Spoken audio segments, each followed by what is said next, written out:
اسمح لي اخوي رجاء. تفضل. انا اتحدث الان، معلش انا بتكلم عن موضوع نادي فريق القرن او نادي القرن. هو المسمى الاصح فريق القرن. هذا المنجز سجل للكرة السعودية باسم نادي الهلال السعودي، وصدر من الاتحاد الدولي للإحصاء. هذا الاتحاد الذي أسس في مطلع الثمانينات، وكان فكرة من الدكتور هو يعني أستاذ مشارك في الجامعة الألمانية اسمه الدكتور الفريدو بوجي، وهو صاحب فكرة هذا الاتحاد. اجتمع في أواخر السبعينات الميلادية مع هيلموت كاسار اللي كان أمين عام الاتحاد الدولي لكرة القدم اللي هو الفيفا. كان هذا الأمين من عام 1960 إلى عام 1981، يعني 21 سنة كان أمين عام الاتحاد الدولي للفيفا.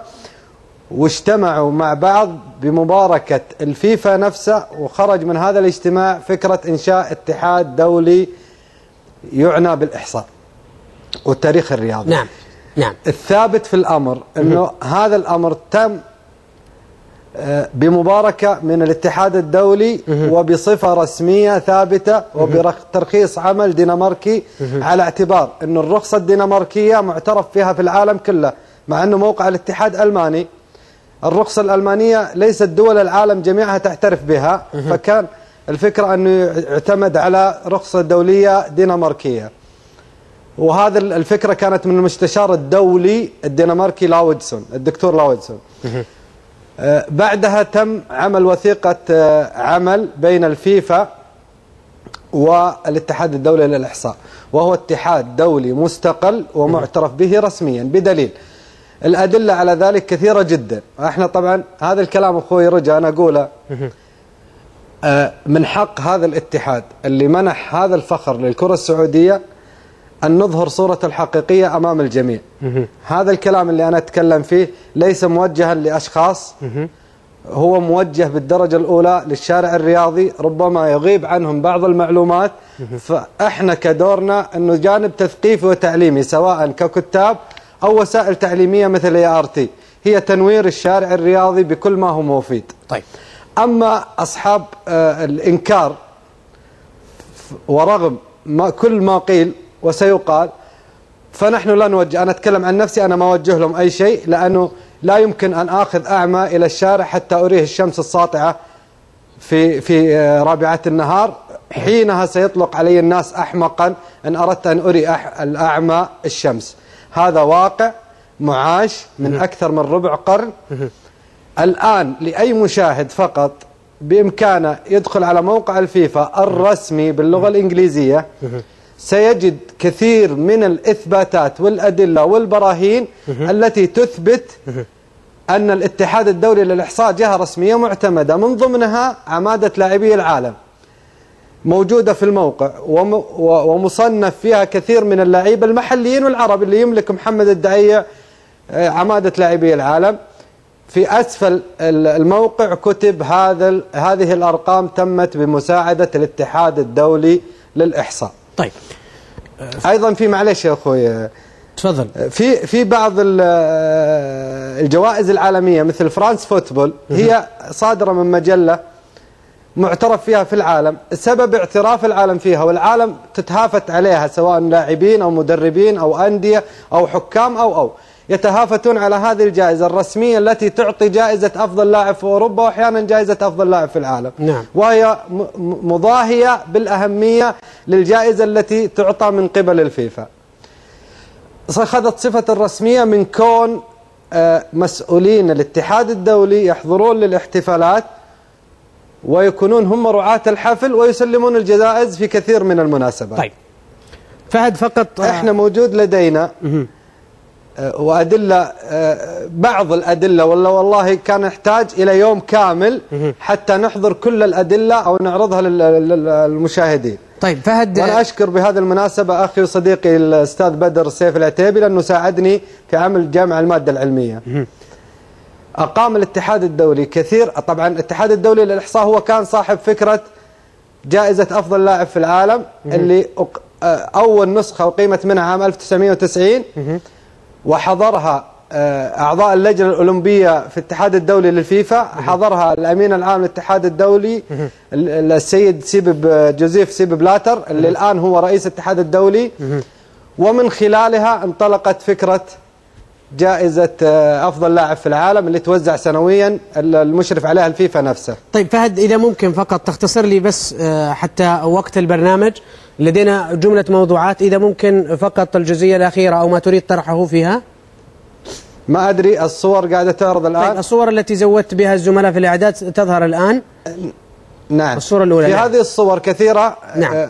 في عام 2000 وفي حفل رسمي حضره جاك وارنر نائب رئيس الفيفا وهو رئيس اتحاد الكونكاكاف، وخوزيه ماريا النائب الثاني أيضا للاتحاد الدولي الفيفا وهو اسباني ورئيس الاتحاد الاسباني. مدرب مانشستر يونايتد يظهر يبدو لي في هذه الصورة. نعم، يظهر في الصورة السيد سير أليكس فيرغسون وهو يتسلم الجائزة من المتحدث الرسمي للاتحاد الدولي ورئيس قسم الاتصالات في الفيفا السيد كيث كوبر.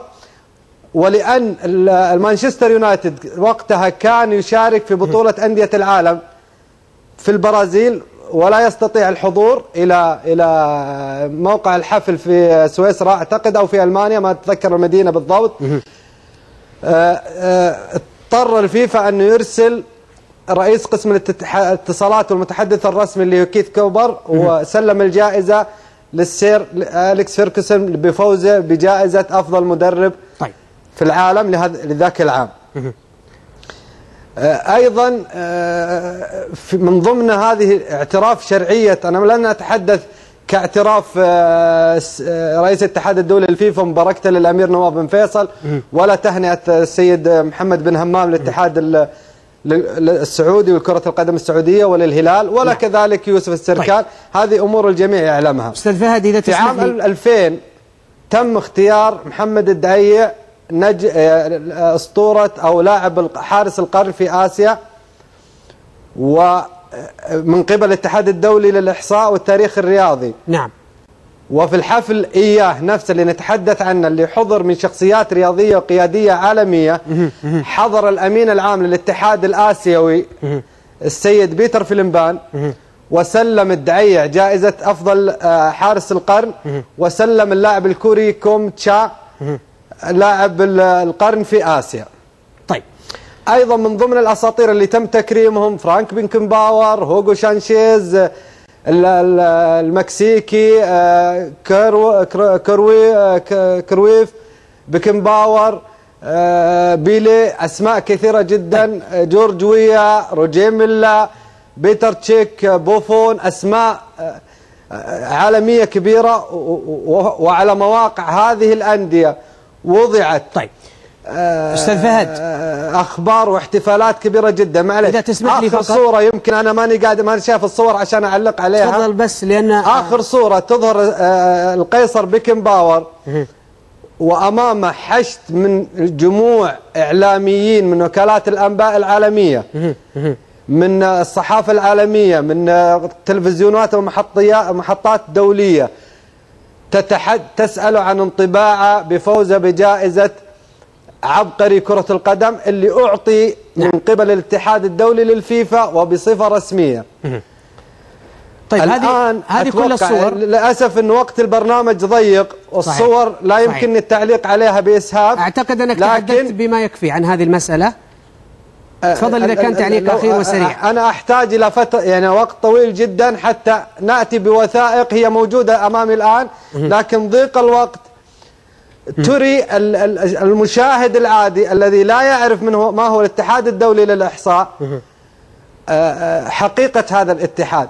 أما من ينكر، وأنا أثق تماما وهذا الكلام غير موجه لهم أساسا، هم يعرفون هذا الشيء، ولكن طيب يبدو أنهم باعوا دنياهم، يعني باعوا آخرتهم بدنياهم. تبقى المسألة هذه إذن بهذه الوضعية، والحديث إذن في هذا الجزء كان عن ما تحدث به الأمير بندر بن محمد حيال لقب بطل القرن، وهو أيضا ما تحدث عنه وأراد أن يتحدث عنه بإسهاب وبتفاصيل الزميل فهد الروقي.